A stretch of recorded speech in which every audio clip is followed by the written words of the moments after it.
12 tenses છે, જેમાંથી આજે આપણે અહીં સિમ્પલ પ્રેઝન્ટ ટેન્સ શીખીશું.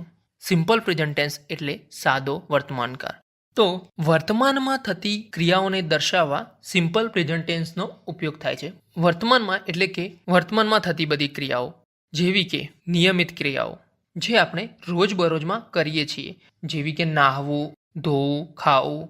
ત્યાર પછી સનાતન વાક્યો જે હંમેશા વર્તમાન કાળમાં જ લખાતા હોય છે. તે સિવાય સિદ્ધાંત હોય, ટેવ હોય, કુટેવ હોય, આ બધી વસ્તુઓ સિમ્પલ પ્રેઝન્ટ ટેન્સમાં જ લખાય છે.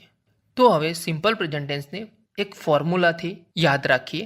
દરેક ટેન્સની જુદી જુદી ફોર્મેશન છે, અને જો તમે ફોર્મેશન યાદ રાખી તો સમજો તમને ઇંગ્લિશનું સેન્ટેન્સ બનાવતા આવડી ગયું. તો સૌથી પહેલાં સિમ્પલ પ્રેઝન્ટ ટેન્સને ફોર્મ્યુલાથી યાદ રાખીએ. પોઝિટિવ ફોર્મેશન જોઈએ.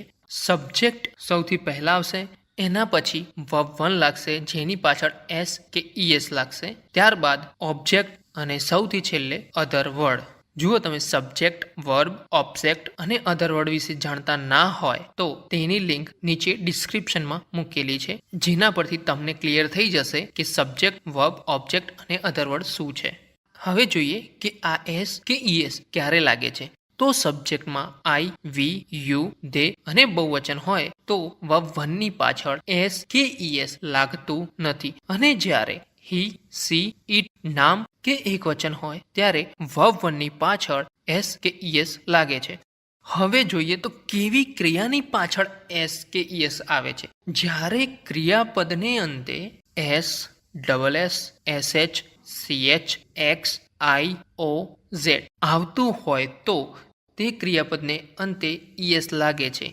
એક્ઝામ્પલમાં જોઈએ તો પુશ. પુશમાં પાછળ એસ એચ છે, તો પુશનું થઈ જશે પુશીસ. એ જ રીતે ગોનું થઈ જશે ગોઝ. બાકીના બધા ક્રિયાપદની પાછળ એસ લાગે છે. એક્ઝામ્પલ જોઈએ તો પ્લે, તો પાછળ વાય છે, જેથી પ્લેનું થઈ જશે પ્લેસ. કમ, કમ્સ.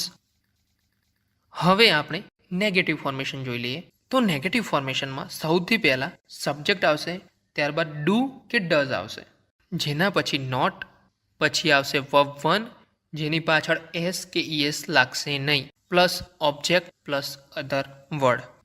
હવે જોઈએ કે આ ડુ અને ડઝ ક્યારે લાગશે. અહીં પણ જ્યારે આઈ, વી, યુ, ધે અને બહુવચન હોય તો જેની પાછળ ડુ લાગશે, અને જ્યારે હી, શી, ઇટ નામ અને એકવચન સાથે ડઝ લાગશે, જે આપણે એક્ઝામ્પલ દ્વારા ક્લિયર કરીએ. અહીં એક એક્ઝામ્પલ છે, રવિ દરરોજ મંદિર જાય છે. તો આ સેન્ટેન્સમાં સબ્જેક્ટ કયો છે તો રવિ. હવે રવિ એ નામ છે, તો જેની પાછળ આવતા ક્રિયાપદની અંતે એસ કે ઈએસ લાગશે. તો ક્રિયાપદ આપણું છે ગો, તો ગોનું ગોઝ થઈ જશે. ત્યારબાદ આવશે ટુ, પછી જાય છે મંદિરે, તો મંદિરે ઓબ્જેક્ટ છે, ઓબ્જેક્ટ આવશે ટેમ્પલ. અને પાછળ છેલ્લે આવશે અધર વર્ડ, એટલે કે એવરી ડે, જે અધર વર્ડ ગણાય છે. હવે જુઓ, તમે ટુના વિશે ન જાણતા હોય તો કોમેન્ટ કરો, જેના પર હું એક સેપરેટ વિડીયો બનાવીશ. હવે આ જ પ્રમાણે એક નેગેટિવ ફોર્મેશન જોઈ લઈએ. તો નેગેટિવમાં રવિ એ સબ્જેક્ટ છે, તો રવિ પહેલાં આવી જશે, તો રવિ. હવે નામની પાછળ ડઝ લાગશે, તો Ravi does not go to temple every day. તો મિત્રો, સિમ્પલ પ્રેઝન્ટ ટેન્સની અંદર કોઈ ડાઉટ હોય તો કમેન્ટ કરી દેજો. તેમજ ઘરે બેઠા બેઠા સિમ્પલ પ્રેઝન્ટ ટેન્સ ઉપર જાતે જ વાક્યો બનાવીને પ્રેક્ટિસ કરો, તેમજ ગૂગલ પર પણ સર્ચ કરીને તમે પ્રેક્ટિસ કરી શકો છો.